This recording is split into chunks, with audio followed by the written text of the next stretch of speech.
The Seattle Kraken looking to bounce back after a shootout loss. They will take on the Bruins. And the Bruins also looking to bounce back from whatever that was the other night.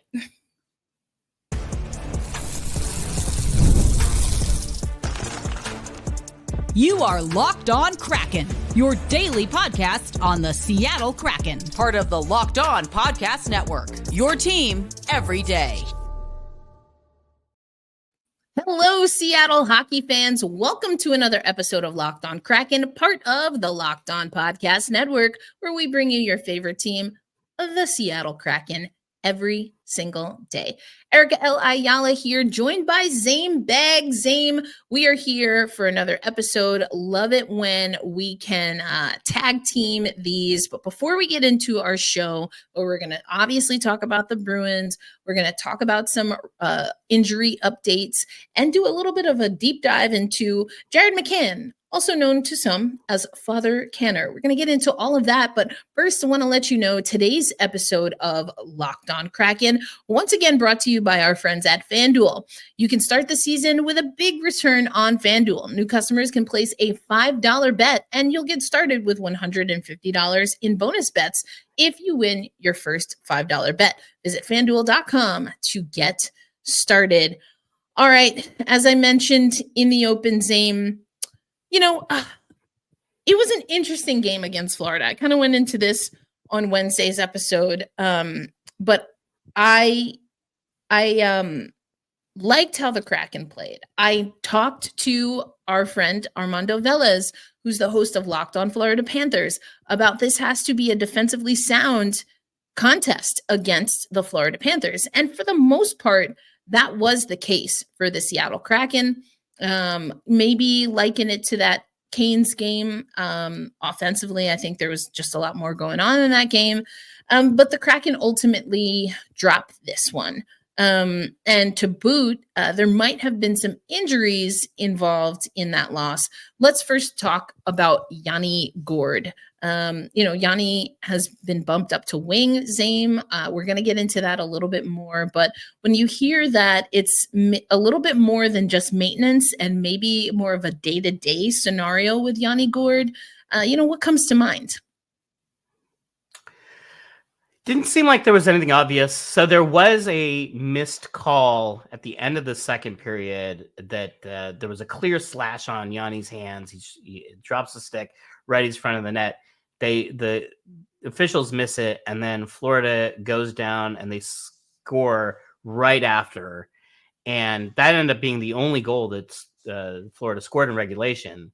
So it was a real pivotal moment, but slashing calls, especially on the hand, you might think, broken hand or something along those lines.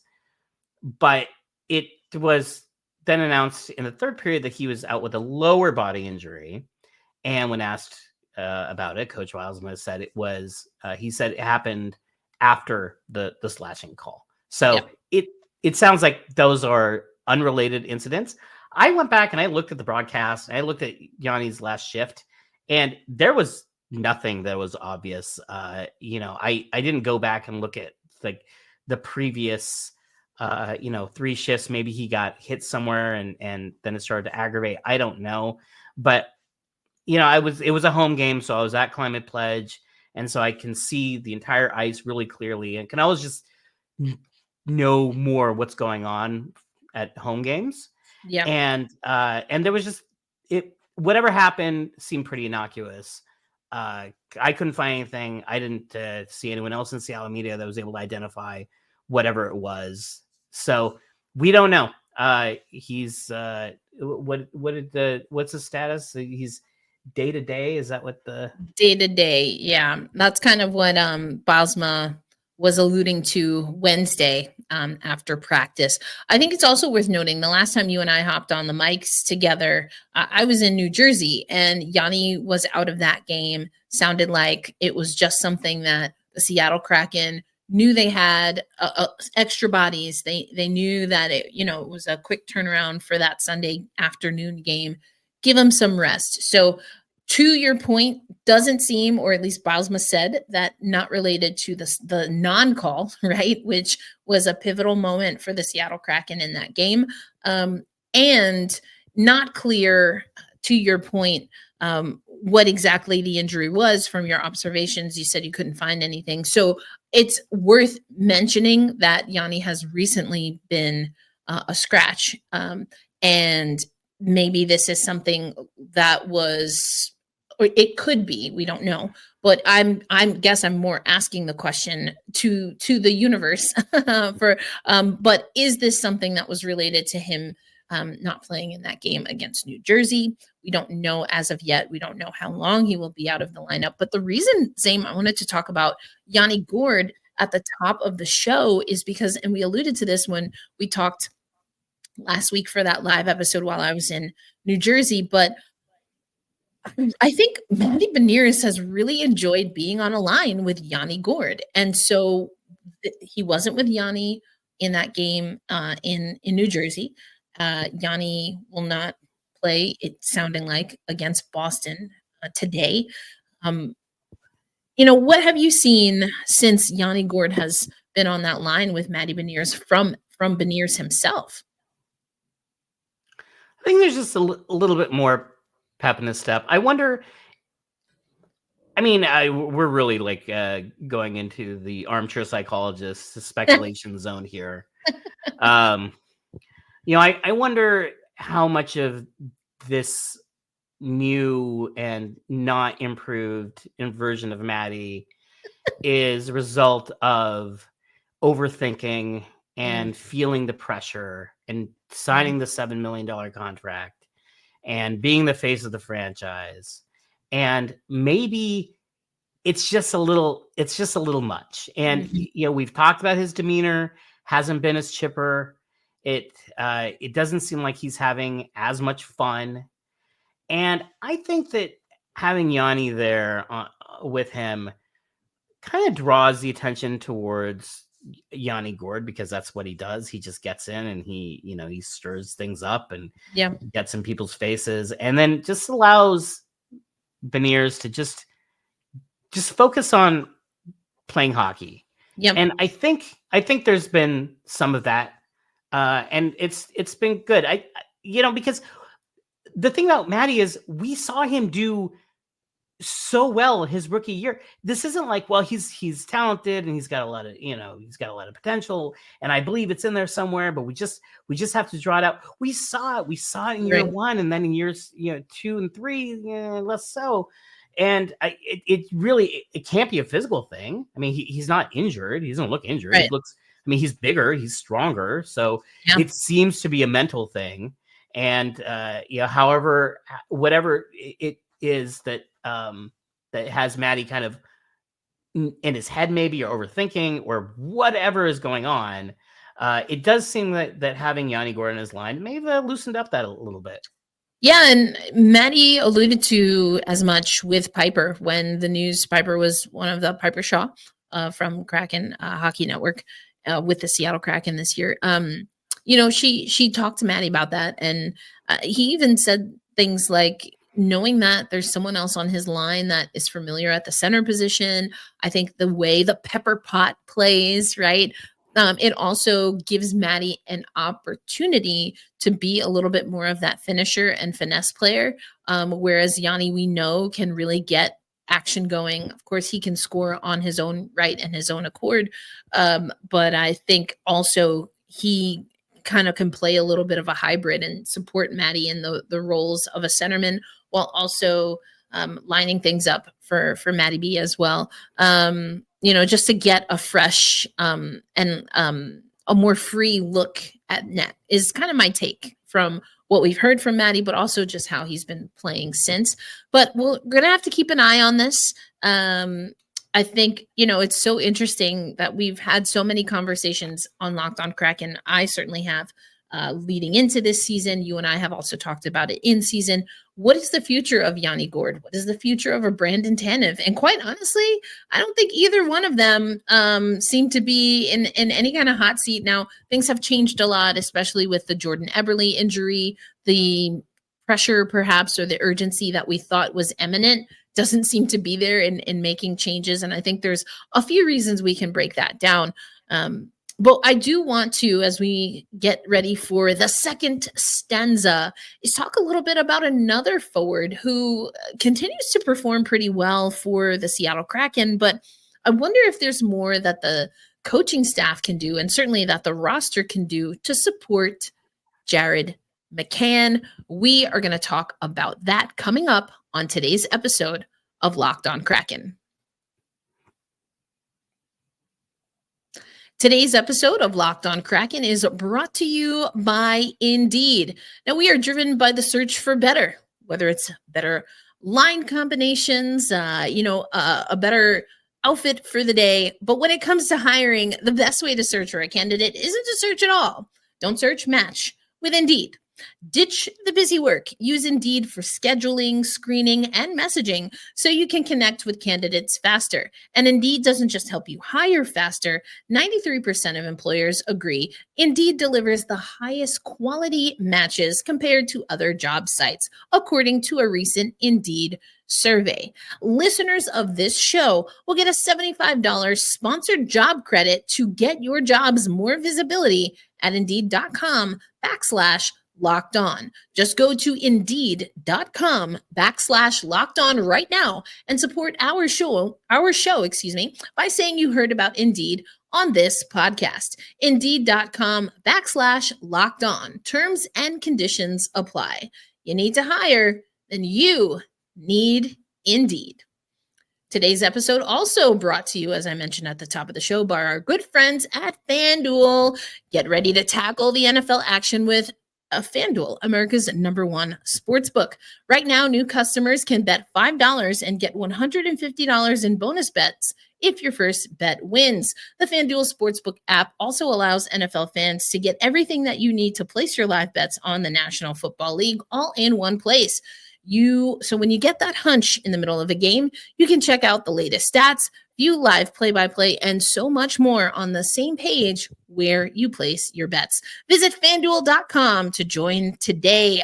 You'll get started with $150 in bonus bets if you win your first $5 bet. That's FanDuel.com. Never waste a hunch and make every moment more with FanDuel, an official sportsbook partner of the National Football League and us here at the Locked On Podcast Network. Thanks as always for making Locked On Kraken a part of your daily destination. And it's a game day, Zaiem. We are chatting, or this show is going up on a game day. The Boston Bruins will be at Climate Pledge Arena.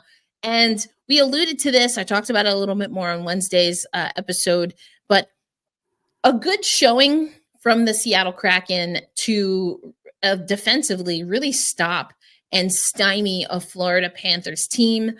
I do think that the Florida Panthers did something that has frustrated me to the end of time. Opponents know they can muck it up with the Seattle Kraken and kind of take the Kraken out of their game.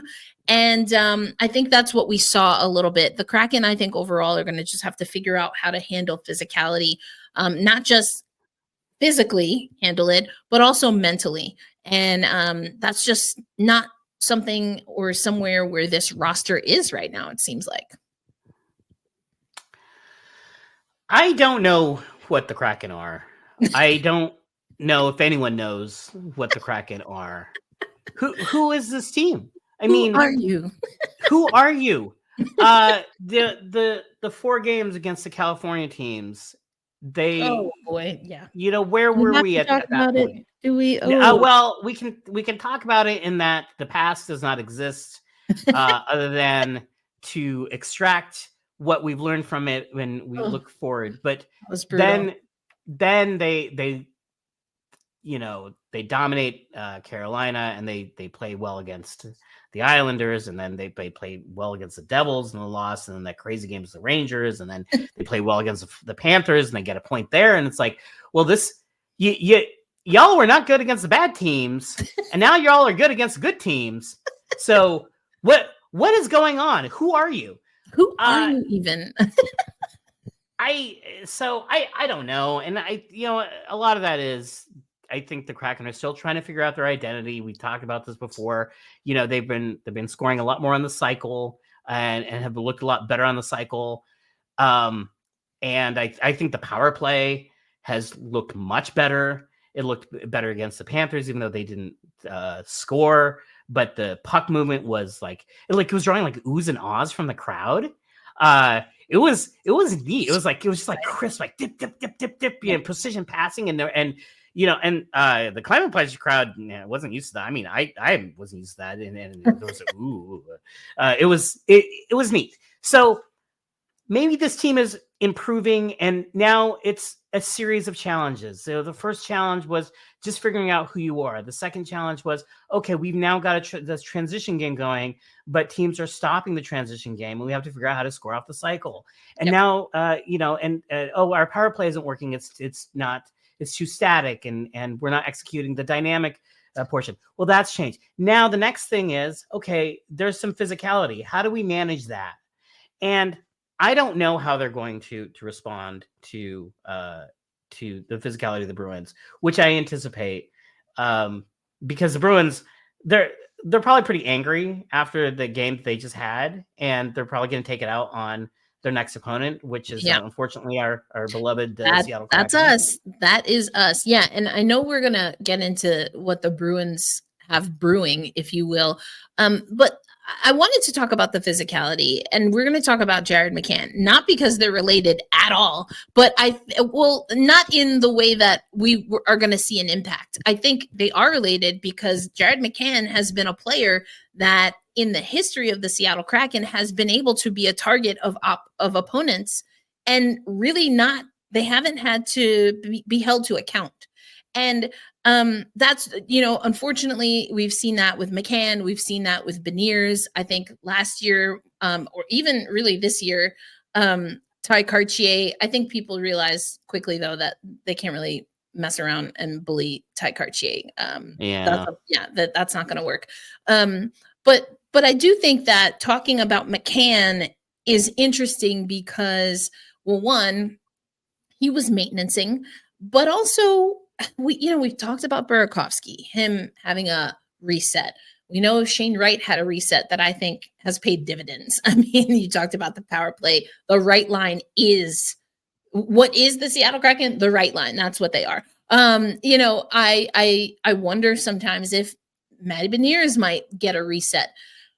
But as all of these other players are given an opportunity to reset, which then means players like Oliver Bjorkstrand, in particular, Brandon Tanev, are hopping lines, it's like, and then there's Jared McCann, who continues to be a player on this Kraken team that can lead us in points, that can lead us in scoring. Well, that's basically the same thing. That's redundant. He can lead us in scoring. And are we sacrificing some of his offensive potential by maybe not anchoring him with players that he can produce with? I mean, we've seen Burakovsky be on that line. Chandler Stevenson is someone you and I have talked about. Kind of what's going on? Or should we be concerned about Jared? I mean, aside from him just maintenancing, but in the big picture, is he getting a little lost in the sauce? I think so. And I think the sauce is that he has two line mates currently with Chandler Stevenson, Andre Burakovsky, who have struggled. And I know Chandler Stevenson's point output looks really good, but the on-ice numbers, the Kraken are much less likely to score than be scored on when Chandler Stevenson's on the ice, when Andre Burakovsky is on the ice. And so if you look at the expected goal share numbers from Natural Stat Trick, what happens is, and this is also matched my observation, is that, look, Chandler Stevenson is dead last in skaters in expected goal share. When he's on the ice, 5-on-5, it's 37%, which is horrible. It's like 450th out of 520 players, qualified players. So that's not great. He's kind of a zero or a net negative on the defensive end.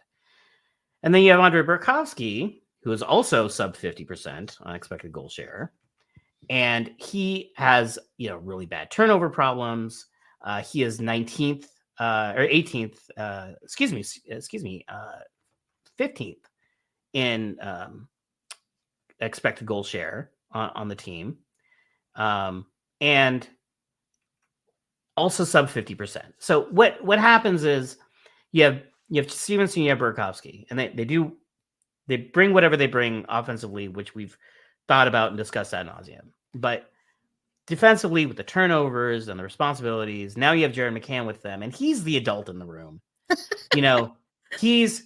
He has really good defensive awareness. He has a high hockey IQ, but now he has to make sure that Burakovsky turnover, that Chandler Stevenson just like skating off into space, when the puck is and the defenders or the players behind him, and he's just like, "Ooh, look, a squirrel," and it's like, well, what are you doing, man? Like lock in, pay attention. And so I think McCann has been burdened by two players who need they need a sheepdog, and Jared McCann is the sheepdog. Oh my gosh! And and the sheep can still do things. They're talented sheep. The Berkey sheep can. This analogy is going way off the rails, but I'm not saying that these guys are complete zeros. But on the defensive end, it's Jared McCann has to do a lot of work, and I think that his offensive game is suffering. But his on ice numbers, he's like third on the team and expected goal share. And you said it. He kind of plays as the responsible adult, and I'm just showing this is the game score from the Florida Panthers game. You see up there, Jamie Alexiak had his moment. It seems to have passed as he is dead last in game score. But Yanni Gourde up there, we are assuming will be out without his services against the Bruins. Vince Dunn up there, I have loved what he has done, and actually have some bonus audio of just Bylsma and some of his teammates talking about his impact. And then right there is Jared McCann. But then you look at where Stevenson is, and Berkey, and it corroborates everything that you have been saying and everything that, again, some of the other data points are showing. And so I think it's just something to keep an eye on. If McCann is maintaining, his workload, he has definitely earned a little bit of a break, especially if there's a tweak that we don't want to get any worse. And I would really like to see what the Seattle Kraken do, especially as we are beating teams that on paper we don't expect to beat, and we're losing to teams that on paper we don't expect to lose to. Ultimately, the Seattle Kraken and that identity crisis that they're still going through, playing up or down to opponents is a little bit of a challenge. And my take on it, and I think, Zaiem, it sounds like you might agree with me here, is that a player like Jared McCann can be, no pun intended, but also I'll take it, he's an anchor for this team. And it's important to have those anchors. They can't be overstated. There's so many other storylines that we can talk about when it comes to the Seattle Kraken, and we do, but I don't want us to lose sight of, players like McCann. And while their impact might be a little bit subdued and how the team is being talked about, these are the things that I think are worth noticing now. Because when we get to a trade deadline, when we get to an off season, when we get to a place where if McCann has a choice to stay with the Kraken or to, see if the water's a little less choppy elsewhere, are these the moments that he looks back on to reflect and see how a coaching staff handled? And let me put it this way. I'll use an example on another basketball team. The New York Liberty have a Benai Jelani Hamilton, does everything. And especially defensively. There was a time where she had to have a conversation with her coach and say, listen, I know I can do more, and I want to be a part of the play calls on the offensive side. And the coaching staff said, okay, we hear you. Let's figure this out. Where the team is right now, this is the role that we need you to play. And we're glad that you talked to us about this. Let's figure it out. To the point where she was the hero in the WNBA finals. In I think that was game 2 to get the Liberty back level. So I mean, these are the conversations that you have in professional sports.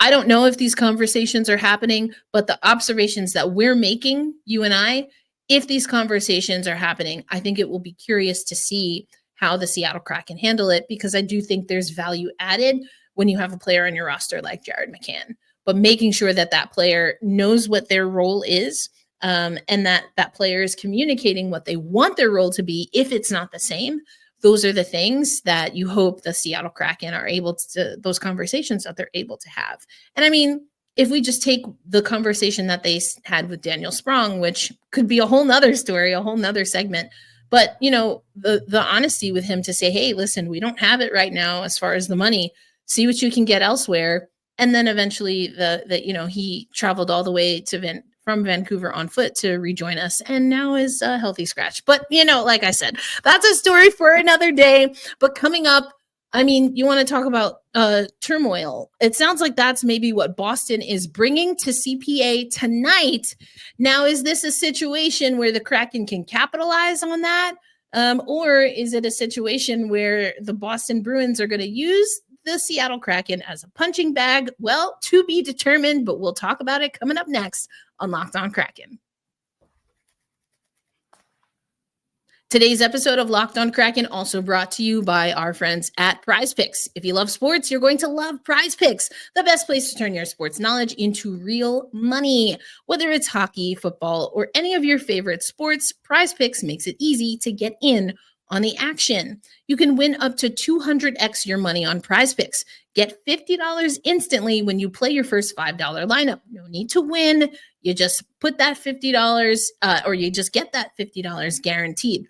Prize Picks also offers fun weekly promos like Taco Tuesday, where select player projections are discounted up to 25%. So download the app today and use promo code LOCKEDONNHL to get $50 instantly after you play your first $5 lineup.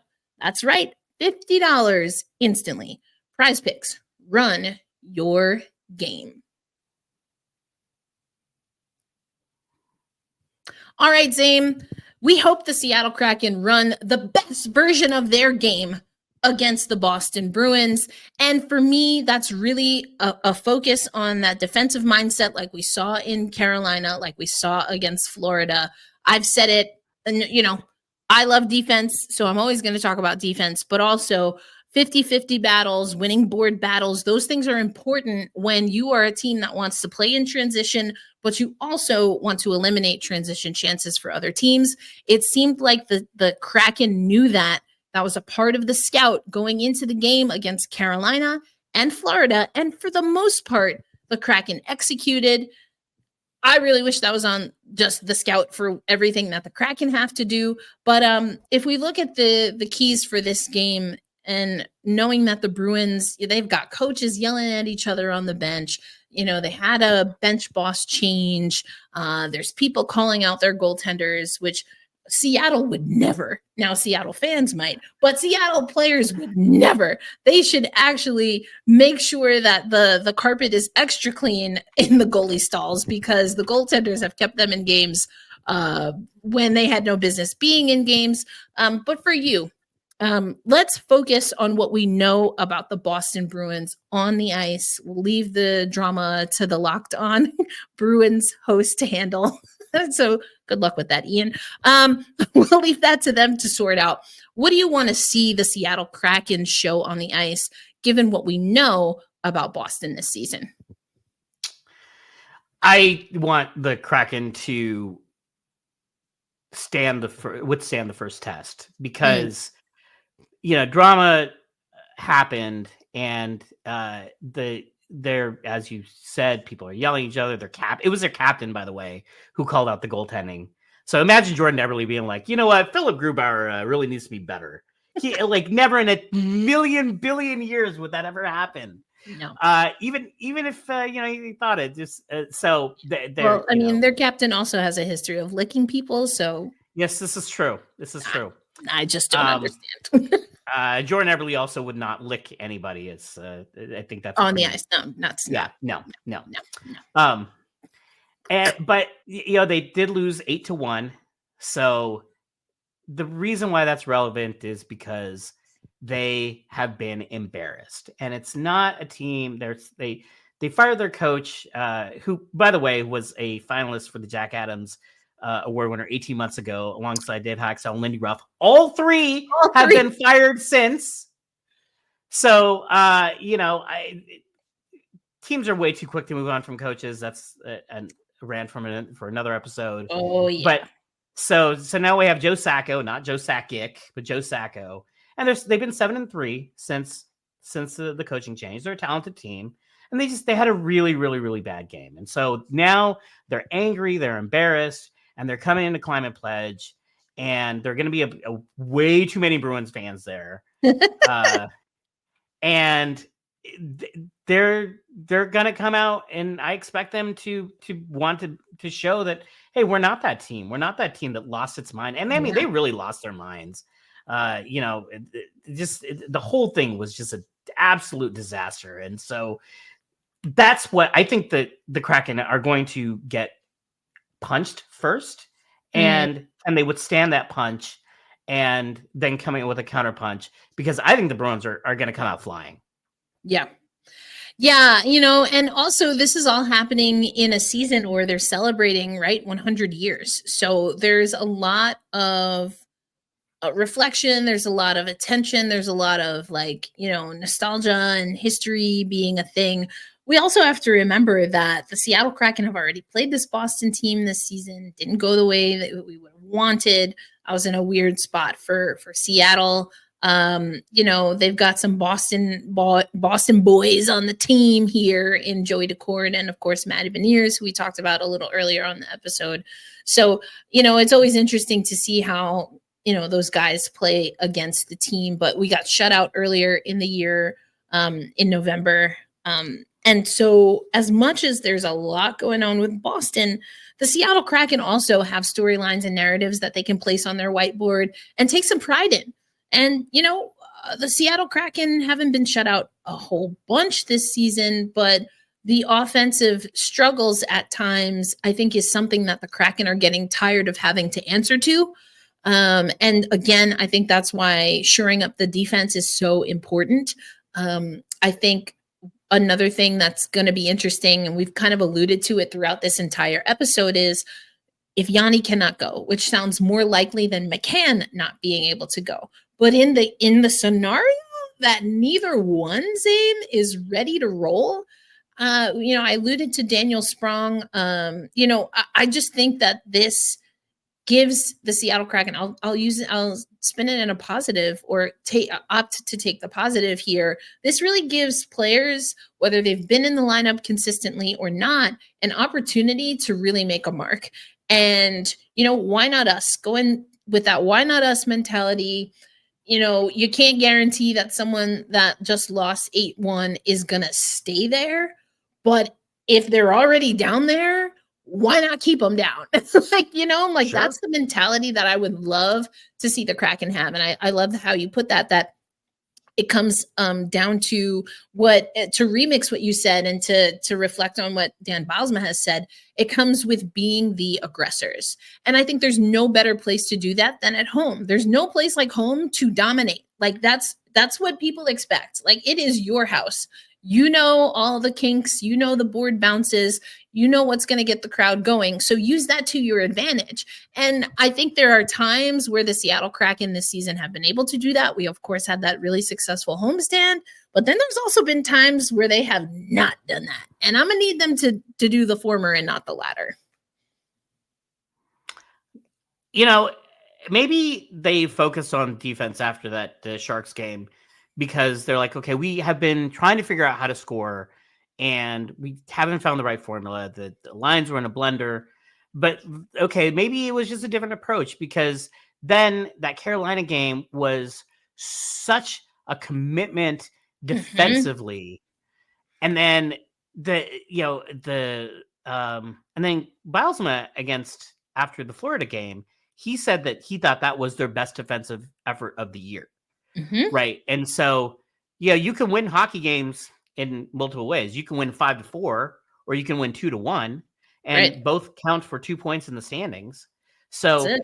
if you can't get the offense going, maybe you can put all of your resources into defensive effort. That's what And I'm maybe saying. that's just what we're seeing until they can work out whatever is missing on offense. That's what I'm And saying. yeah, and I mean, I don't hate it. Like if Yeah, you are good at one thing and you're not good at the other thing, and even if you want to be good at that thing, just lean into what you're good at, that's it. because it can still win a lot of games. Right. And that's the whole premise of, a 1-2 punch. We were kind of talking about boxing offline, but that's what a 1-2 punch is. You get people focused on one thing, so then you come in with the other hand.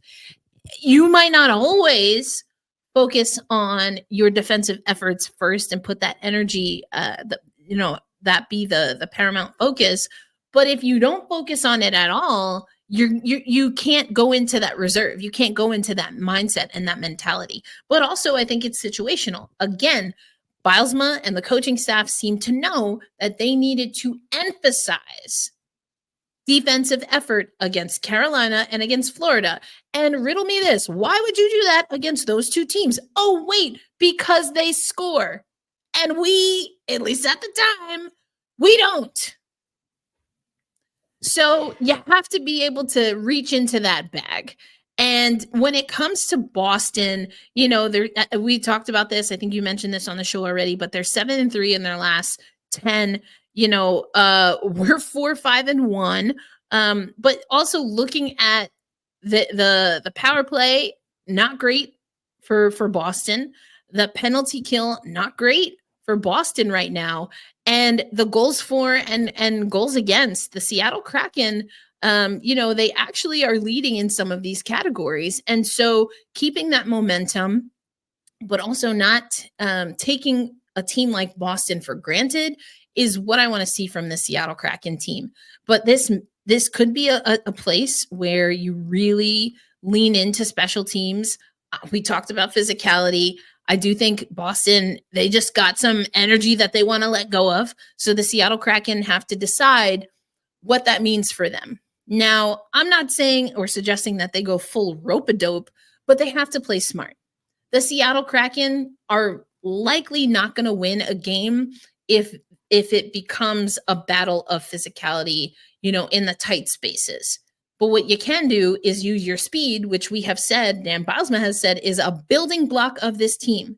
And if you use that speed, then if the Bruins want to get physical, if you outskate them, if you beat them to the spot and they still want to get physical, what does that mean, Zaiem? That we're on a power play. In theory, right? I mean, if the whistles are ready to go. And what are the Kraken scored? 3 of their last 6 power plays? So that sounds about right. Yep. Going for their previous 0 for 22, and then but then things changed, and structurally things changed a little bit, and so there are things you can point to when the Kraken are on the power play. I no longer feel like it's a muckle shoot 2 wastes of minutes. A waste of 2 minutes. Muckle shoot yourself in the foot. Yeah, it was. It's not their fault. It's the muckle shoot your foot power play. So that's not the case, at least right now. Shane Wright is a huge part of that. Yeah. I agree with you. Just focus on your game. Play good, solid hockey the way they have been playing, and then try to find offense where you can. You can turn defense into offense pretty quickly, and they do score. The Kraken do score in transition. I want to talk about real quickly about the Chandler Stevenson goal from Florida. It was so beautiful. Every player on the ice except for Vince Dunn touched it. It was like Gourde to Larson to McCann to Gourde to Stevenson. Yeah, and then it was just like it was beautiful. And this and if you look at the play, I mean, it starts behind the goal, right? And then 4 seconds later, it is in the back of the net. And so just easy breezy, beautiful goal for Chandler. Easy. So Like he was You warming up. can- It looked like he was warming up. Like, Yeah. there you go. It's like, oh, there you go. All right, well, we got a goal. And so defense can turn into offense quickly. Yes, And the exactly. Kraken do have that mindset. They do. So I think maybe that's really what they're trying to unlock. I love that you mentioned that because this is, I think, the best passing roster that we've seen for the Seattle Kraken. Agree. I don't even think it's close. It's not close. I don't even think you could, did we know how to pass in other seasons? I'm not convinced. I'm not sure. Entries and exits. I feel like I talked about that way too much last year. I just got flashbacks, like PTSD, not great. But this is, again, it goes to the building block of playing fast. And in any sport where you can pass a puck, a ball, a whatever, you know that the quickest way to get your offense from one part of the field, the court, to another is by passing it. Not by running, not by skating, but to pass. In this case, the puck. And Seattle has great hockey IQ, great vision, great hands, great speed. All of it combined. When your powers combine. It's beautiful hockey. I think the right line has it in spades. They have gotten the most creative and are the most consistent. You talk about the Chandler Stevenson goal. I thought I was going to lose my mind in Madison Square Garden on that Shane Wright goal. That was a beautiful, off the boards pass from Bjorkstrand to Tolvanen, who finds Wright right at the doorstep. Mwah, it's chef's kiss, beauty. That's what we need to see more of from the Seattle Kraken. And you know what? No time like the present. Just undress Boston on the ice. That's what I want to see. Use your passing, use your skating ability to absolutely undress them on the ice. Make their defense look like Swiss cheese. That's what I want to see. Is it too much to ask? I really don't think so. I really don't think so, Zaiem, but you will be at the game tonight, reporting as always for Davy Jones' locker room. And I loved what you said about the crowd and that they're enjoying the power play. I'm enjoying the power play. I think the Seattle Kraken are enjoying the power play. And again, that goes back to what we were just talking about, just pretty passing. I had an episode the other, I guess it was last week, where I was like, the game doesn't have to be pretty, but if the passing can be pretty, I'll take that. I'll take pretty passing. Do we have to win pretty? Not necessarily. Sometimes you got to muck it up, get in front of the net, but make sure the pass is solid. That's what we need. And that's what it's going to take, I think, for the Kraken to be successful, whether it's the Bruins or anyone else we got coming to CPA or going up against us in the face-off dot. But Zaiem, let us know what you got cooking over at Davy Jones' locker room and how folks can find you and the crew. So you can go to davyjoneslockerroom.com. We have written news there. We also just launched a podcast called The Cephalopod. That's Sky on Air. We just put out our second episode. And so he does a weekly roundup covering Kraken. So, and he's a really smart guy. He does a lot of writing as well for the site. He's just super well informed. And he's also writes for the Bruins website. So he's particularly informed about this matchup. But the Cephalopod, find it wherever you find your podcast. That's our newest product, and I'm really proud of it. Excellent. And of course, you can stay locked on Kraken. We will have you covered here. We have another episode, and stay tuned because our women's show over on the Locked On NHL, part of the Locked On NHL channel, is coming. I will be co-hosting alongside with Rachel Donner from Locked On Flyers. So we know the PWHL takeover is coming to Seattle. A lot of other things to talk about in women's hockey. And we'll also probably give you a little bit of a taste and flavor of what's happening at the international level in men's and women's hockey, as well as adaptive hockey. And Ann Kimmel from Locked On Nashville Predators is the expert. Can't wait to talk to all of those hockey minds, both on the Locked On women's hockey show that we have coming weekly for you, as well as some things that we have cooking over at Black Rosie Media.